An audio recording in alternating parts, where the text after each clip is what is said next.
我哋就睇一睇住客點樣描述漏水狀況。麻煩講一講個漏水狀況。咁漏水狀況就係浴室呢度。喂，呢度都好明顯。呢啲我自己補過嘅。未漏之前，因為甩地灰咁，好嘅，好，冇得核突啫。好。咁但係淨係嗰度不停出水，我試過山水。依個位置不停出水。係啦。係。我試過山水就係2日，但係都照出嘅。嗯。所以就唔知咩事。好。得。出水係出到好似而家咁嘅狀況。係啦，嚟嚟去去都係咁上下嘅啫。即係有水，但係又唔多咁樣嘅狀況啦。OK， 好。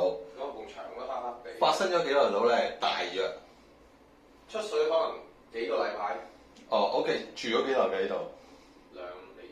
2年 ，OK。咁約莫得㗎，因為有少少資料咁樣。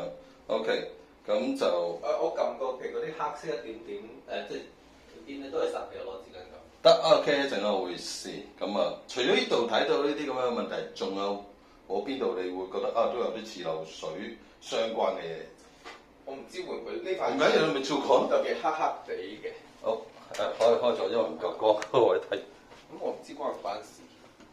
深色啲咯，呢塊。咁同埋呢度空心啲。空心就唔敢肯定係一開始係空心定點。咁一兩年前都已經係。